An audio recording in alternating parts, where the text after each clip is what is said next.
Hello student, आज से अपन एक नया चैप्टर स्टार्ट करने वाले हैं, मैग्नेटिज्म। ठीक है, तो फर्स्ट पार्ट है व्हाट इज मैग्नेट। तो we say that a magnet is a material. Magnet is a material that has both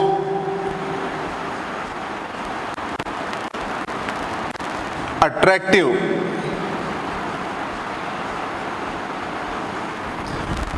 and directive property.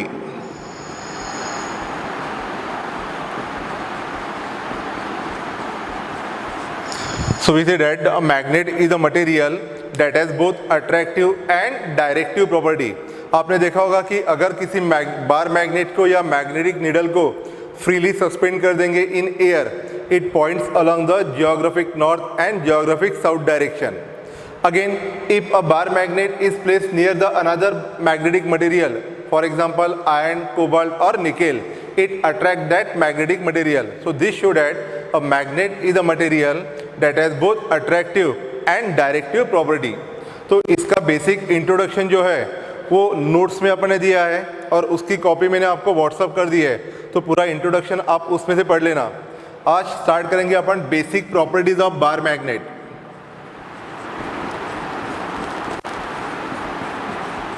Basic properties of bar magnet. तो नंबर 1 है attractive property.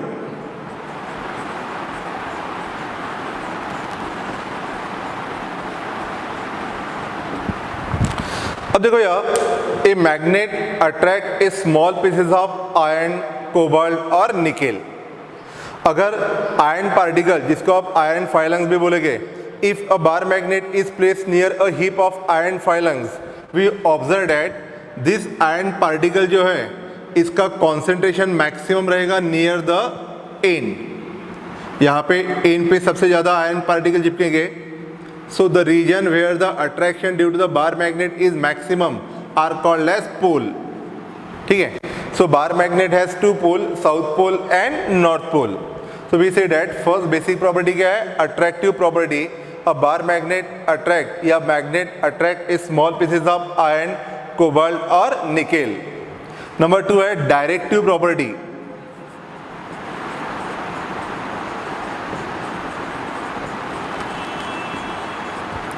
Directive property. So here we say that a bar magnet when freely suspended in air, it points along the north-south direction. So this property is called as directive property. Number 3 है like poles attract and unlike pole repel. तो आप सभी को पता है कि when north pole place side by side they repel each other, और अगर एक नॉर्थ पोल और एक साउथ पोल है then they attract each other. This prove that the like pole repel each other and unlike pole attract each other. Number 4 है कि magnetic poles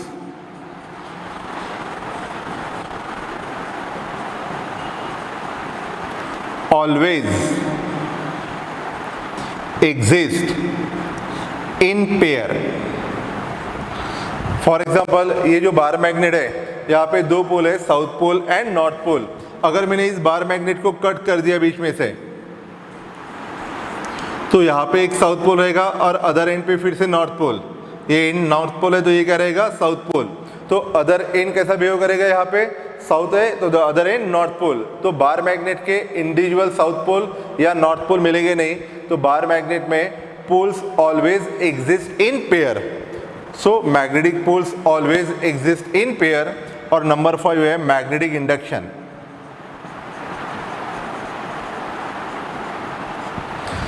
अब सोचो एक सॉफ्ट आयरन बार है, सॉफ्ट आयरन है, और इसके पास अगर मैंने इस बार मैग्नेट को रख दिया, तो ये बार मैग्नेट क्या करेगा, ये जो मैग्नेट है इस सॉफ्ट आयरन को मैग्नेटाइज करेगा. This property is called as magnetic induction. This property को क्या बोलेंगे, मैग्नेटिक इंडक्शन. मतलब इस सॉफ्ट आयरन बार में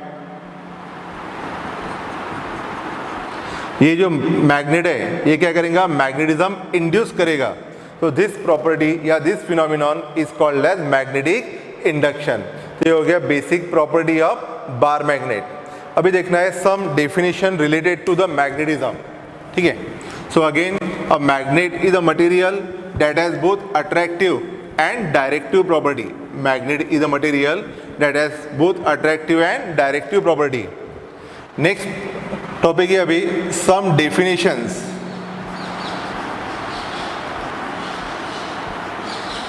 related to magnetism. Some definitions related to magnetism. Number 1 है मैग्नेटिक फील्ड।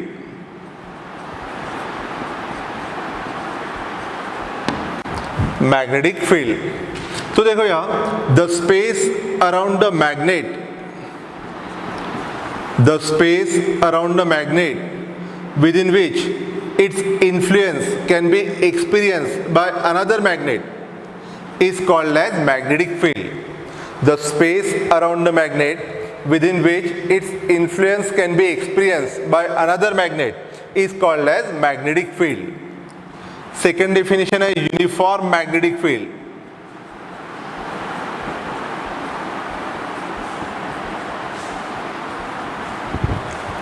अब देखो यार, अगर मैग्नेटिक फील्ड का मैग्नीट्यूड और डायरेक्शन दोनों सेम है तो यहाँ पे देखो line of force magnetic field को इस लाइन से रिप्रेजेंट करेंगे, जैसे इलेक्ट्रिक फील्ड को इलेक्ट्रिक लाइन ऑफ फोर्स से रिप्रेजेंट करते हैं।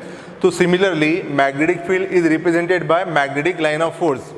अगर यहाँ पे ये जो magnetic line of force parallel है एंड इक्वी डिस्टेंस है, ये कैसे है, पैरेलल एंड इक्वी डिस्टेंस, तो इस तरह की फील्ड को क्या बोलेंगे, यूनिफॉर्म मैग्नेटिक फील्ड। तो if the line of force are parallel and equidistance, line of force are parallel and equidistance, then the magnetic field is called as uniform magnetic field. जैसे आप सभी को पता है कि cross indicate that the magnetic field is perpendicular and inward. तो यहाँ देखो लाइन ऑफ फोर्स पैरेलल भी है और इक्विडिस्टेंस भी है। So this indicate that the line of force are parallel and equidistance है, यूनिफॉर्म मैग्नेटिक फील्ड है और इसकी डायरेक्शन का है इनवर्ड। और अगर डॉट्स होते the line of force are directed perpendicular and outward, और यहाँ भी डॉट्स कैसे पैरेलल है और इक्वी डिस्टेंस पे है, तो ये क्या हो गए, यूनिफॉर्म मैग्नेटिक फील्ड, और इसकी डायरेक्शन है परपेंडिकुलर एंड आउटवर्ड और यहाँ पे डायरेक्शन है परपेंडिकुलर एंड इनवर्ड। नेक्स्ट है मैग्नेटिक पोल।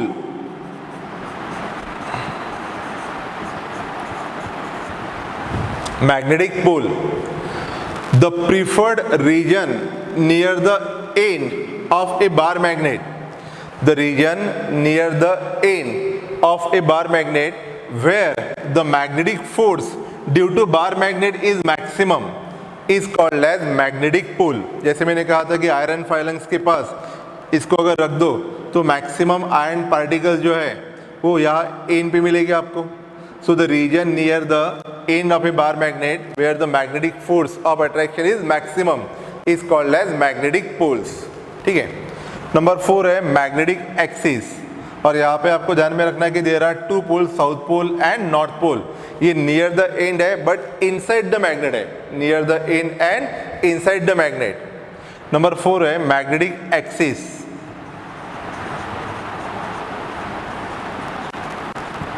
अब देखो यहाँ the line joining the south pole and north pole of a magnet, the line joining the south pole and north pole of a magnet is called as magnetic axis.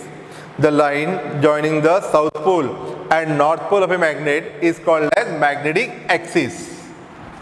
Okay. Number 5 है magnetic equator.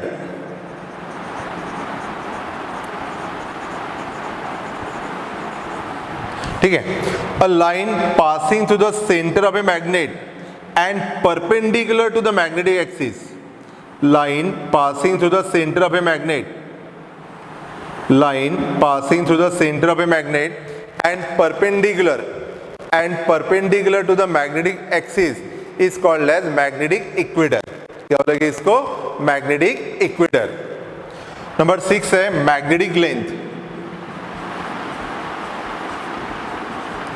magnetic length, अब देखो यहाँ ये जो bar magnet है, south pole and north pole कहाँ रहेंगे, near the end but inside, ठीक है।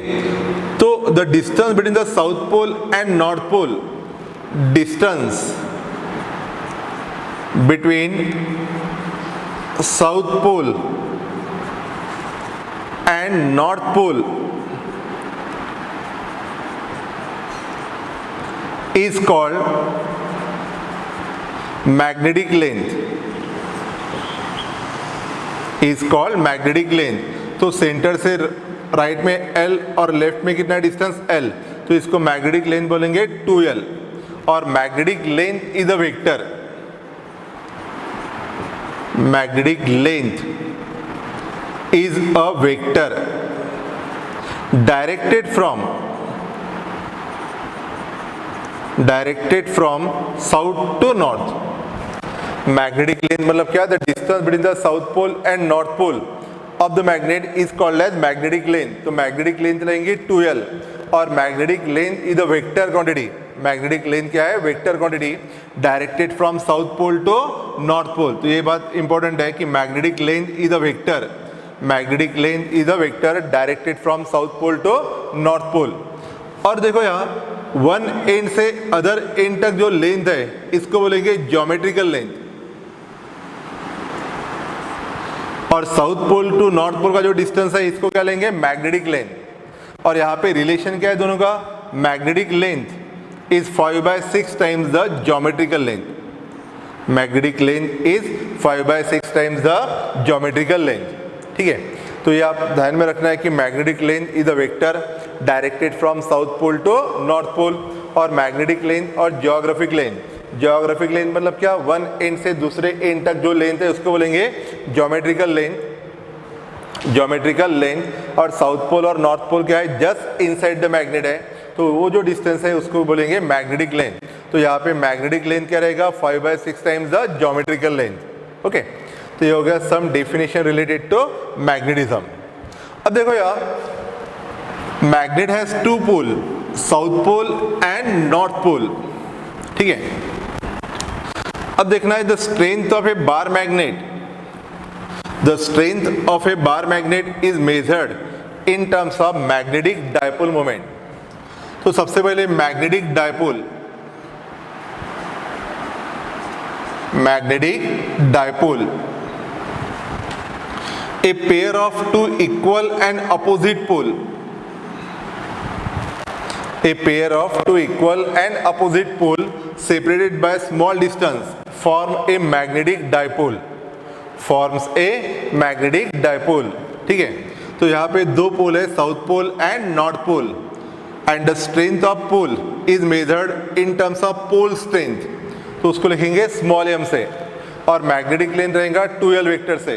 तो फर्स्ट पार्ट है magnetic dipole, a pair of 2 equal and opposite pole separated by small distance is called as magnetic dipole. And next है magnetic dipole moment.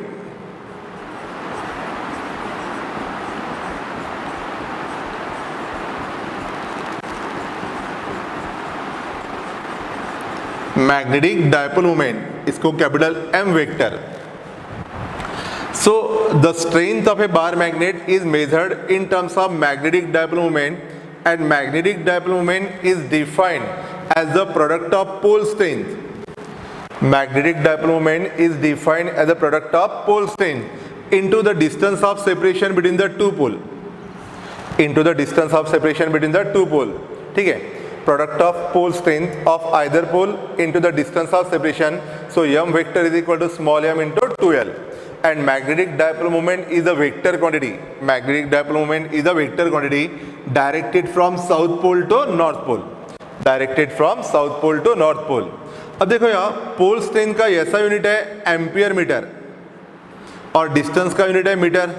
So capital M that is magnetic dipole moment का unit क्या हो जाएगा, ampere metre square. इसका unit क्या हो जाएगा, ampere metre square. So magnetic dipole moment is defined as a product of the magnitude of either pole into the distance of separation between the two pole. So capital M is equal to small m into 2L vector, small m into 2L vector, ठीक है, और इसका ऐसा unit रहेगा ampere metre square.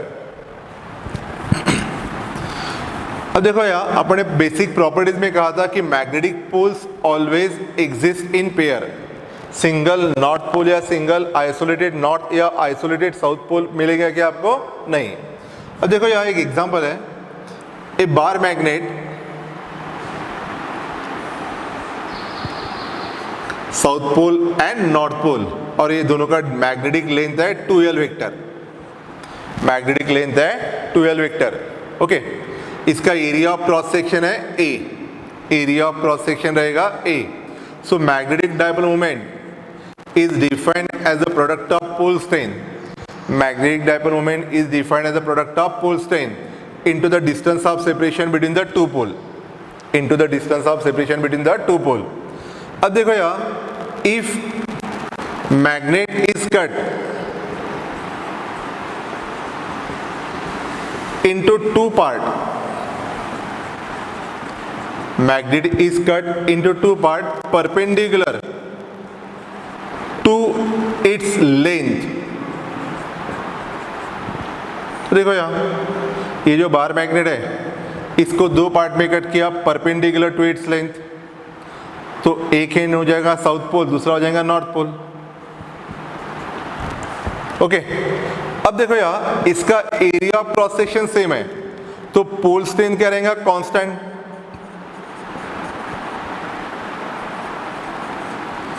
पोल strain small m क्या रहेगा? Constant. सिर्फ magnetic length क्या होगी? हाफ। तो ये लेंथ क्या लिखेंगे? 2L/2। देखो, इसको लिखते समय L कभी लिखना नहीं है। बार मैग्नेट को दो पोल है, साउथ पोल और नॉर्थ पोल, तो उसकी मैग्नेटिक लेंथ क्या लिखेंगे? 2L, बट पहले से हाफ है तो इसको लिखेंगे 2L/2। तो magnetic dipole moment, magnetic dipole moment of each part, magnetic dipole moment of each part m dash is equal to small m into magnetic length 2L/2। देखो, area of cross section constant है तो उसका पोल strength भी क्या रहेगा? Constant. अगर area of cross section half हुआ होता तो उसका पोल स्ट्रेन भी क्या होता? हाफ। तो यहाँ पे एरिया ऑफ क्रॉस सेक्शन पे मैग्नेट क्या है? कांस्टेंट है, तो पोल स्ट्रेन क्या रहेगा? सेम। ओनली मैग्नेटिक लेंथ क्या होगी? हाफ। अब देखो, m into 2L vector equal to capital M। So ये जो एक पीस है इस बार मैग्नेट का, ये सिंगल पीस का मैग्नेटिक मोमेंट क्या हो गया? m dash equal to m/2। So अगर किसी बार मैग्नेट को कट करेंगे परपेंडिकुलर टू द लेंथ, तो magnetic moment of each part become half. Okay, number 2 है, if bar magnet is cut parallel to the length,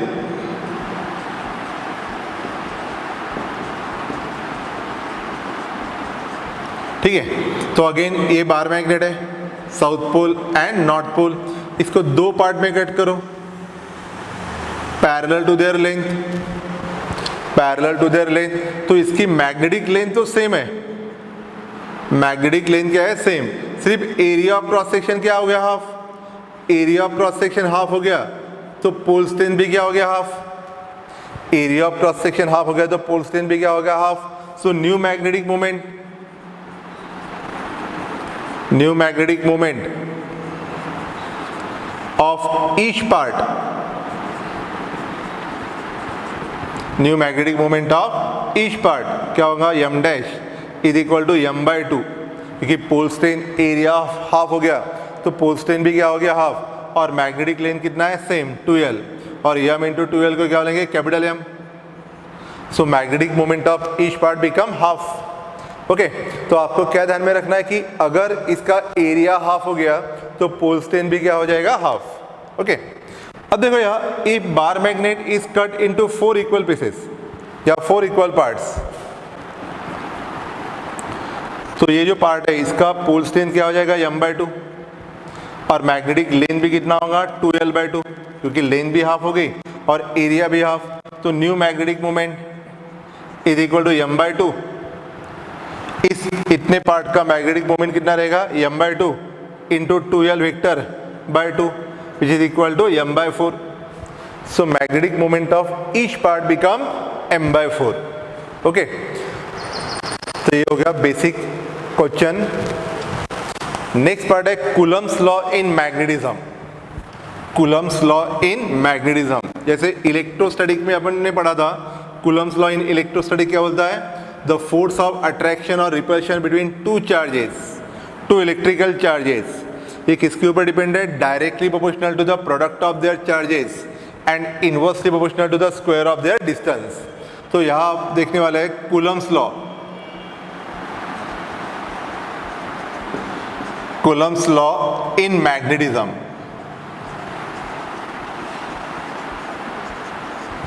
Coulomb's law in magnetism. अब देखो यहाँ imagine करो कि दो बार मैग्नेट है, इन्फाइनेटली लॉन्ग है. तो यहाँ पे एक नॉर्थ पोल है और सेकंड बार मैग्नेट ये भी इन्फाइनेटली लॉन्ग है. तो ये है यहाँ पे नॉर्थ पोल और इनका साउथ पोल इन्फाइनेट डिस्टेंस पे है. ओके, या इमेजिन करो कि एक सिंगल नॉर्थ पोल है. वैसे इंडिविजुअल नॉर्थ पोल या इंडिविजुअल साउथ पोल अवेलेबल नहीं रहेगा, बट इमेजिन करो कि सिंगल नॉर्थ पोल, ये दोनों में का डिस्टेंस कितना है? r. Small m be the pole strength of each pole. Small m क्या है? Pole strength of each pole. Okay, तो कूलम्स लॉ क्या बोलता है? द फोर्स ऑफ अट्रैक्शन और repulsion between the two pole. Force of attraction या repulsion between the two pole, ये किसके ऊपर डिपेंड है? Directly proportional to the product of their pole strength. Directly proportional to the product of their pole strength and inversely proportional to the square of the distance between them.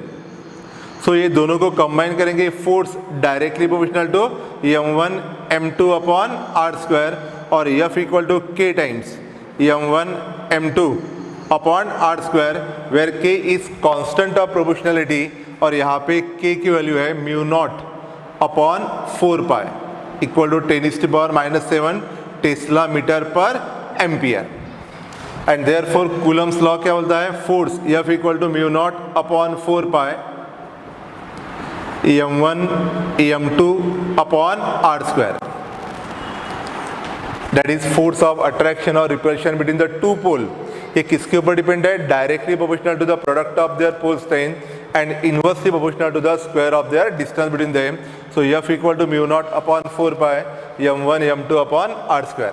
ठीक है, यह हो गया force between the two pole, sorry two pole having pole strength m1 and m2. Mu naught upon 4 pi m1 m2 upon r square. अब इसके देखेंगे numericals. Okay,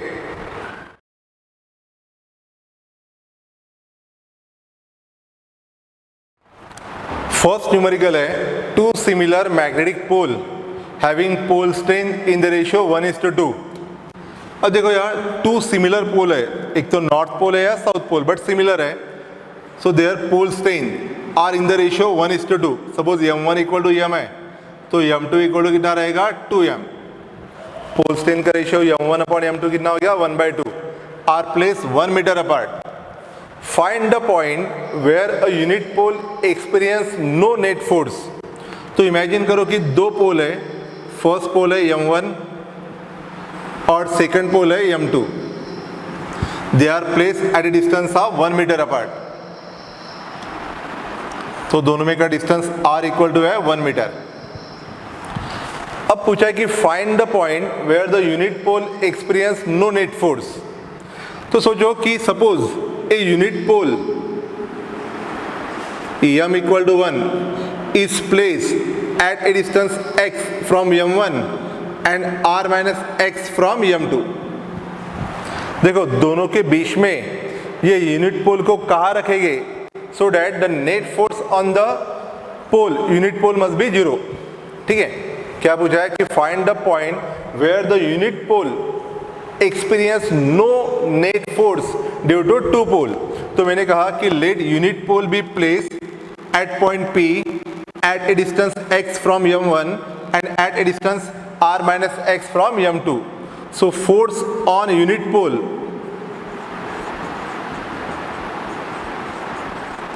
due to m1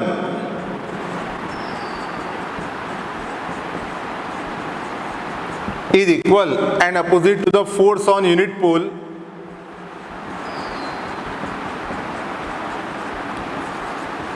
due to second pole EM2। अब देखो यहाँ suppose ये like pole है तो ये रिपेल करेंगे, तो फोर्स कितना है दोनों में का, mu naught upon 4 pi EM1 into 1 upon x square.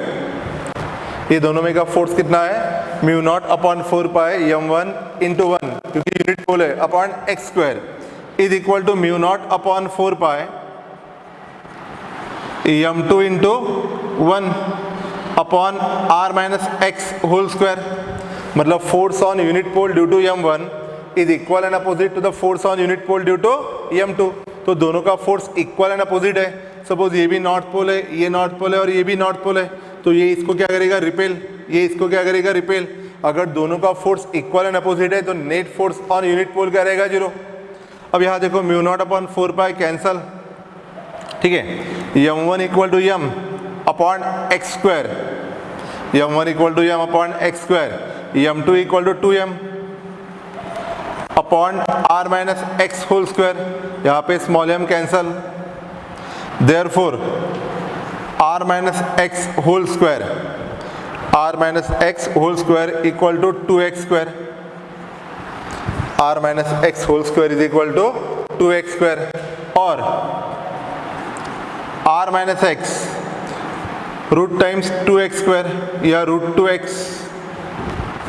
r minus x equal to root 2 under root 2x square या root 2x। So r is equal to x plus root 2x। So r equal to x common निकाल लिया, 1 plus root 2। So x equal to r upon 1 plus root 2। r equal to कितना है, 1 metre, 1 plus root 2। So at a distance x equal to 1 upon 1 plus root 2, इसको solve करो, we get the value of x। तो इस distance पे रखने के बाद net force on unit pole क्या रहेगा, 0। ओके, तो ये हो गया फर्स्ट न्यूमेरिकल। सेकेंड न्यूमेरिकल है a magnetic dipole of length 10 centimetre. Magnetic dipole of length 10 centimetre. तो यहाँ ध्यान रखो 2l वेक्टर इक्वल टू दिया है 10 सेंटीमीटर। तो जनरली बच्चे करते हैं कि L इक्वल टू 10 तो 2L इक्वल टू 20। तो ध्यान में रखो कि मैग्नेटिक लेंथ बोला है तो 2L वेक्टर दिया है, 2L इक्वल टू कितना है, 10 centimetre, has pole strength small m 20 ampere metre, और पूछा है what is the magnetic dipole moment. So magnetic dipole moment is equal to product of pole strength into distance of separation between the two pole. Capital M is equal to small m into 2L, small m equal to 20 ampere metre and 2L equal to 10 centimetre. तो इसको ऐसा में convert करेंगे 10 centimetre मतलब 0.1, सो 2 ampere metre square. ठीक है, एकदम simple numerical है। सिर्फ यहाँ पे ध्यान में रखना है आपको कि 2L vector equal to 10 centimetre, magnetic length 2L equal to 10 centimetre. तो capital M equal to small m into twice L, small m equal to है 20 और लेंथ है 10 सेंटीमीटर और 0.1। So magnetic dipole moment equal to 2 ampere metre square. ये हो गया second numerical. Third numerical है a wire of length L has a magnetic moment M।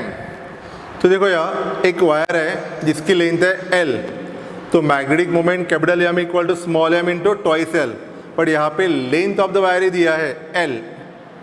ठीक है, so a wire of length L has a magnetic moment M, so capital M equal to small m into L।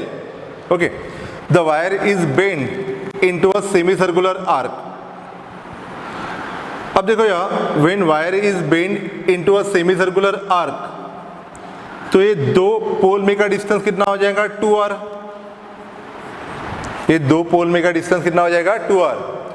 सो देखो यहाँ when wire is bend into a semi circular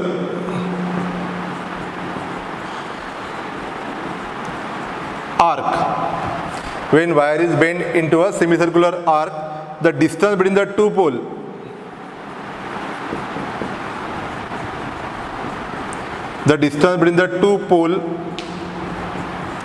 become 2r। ये दो पोल में का distance कितना हो जाएगा 2r। अब यहाँ देखो length l equal to pi r. अगर सरकमफ्रेंस होता तो लेंथ l इक्वल टू लिखते 2 पाई आर। ये 50% पार्ट है तो length l equal to pi r, तो r equal to l upon pi, r equal to l upon pi. So magnetic moment of semi circular part, तो यहाँ पे m dash is equal to pole strength into distance of separation between the two pole. Distance of separation between the two pole कितना है 2r। So m dash is equal to m into 2 times r equal to l by pi, r equal to l upon pi. Initial magnetic moment capital M equal to small m into l, small m into l। So m dash is equal to 2 capital M upon pi. So magnetic moment of semi circular part is equal to 2m upon pi. तो ये सबसे important numerical है, हर MCQ की books में ये question आता ही है। Okay, तो यहाँ हो गया अपना बेसिक पार्ट मैग्नेटिज्म का और उसके कुछ रिलेटेड न्यूमेरिकल। थैंक यू, आज के लिए इतना ही।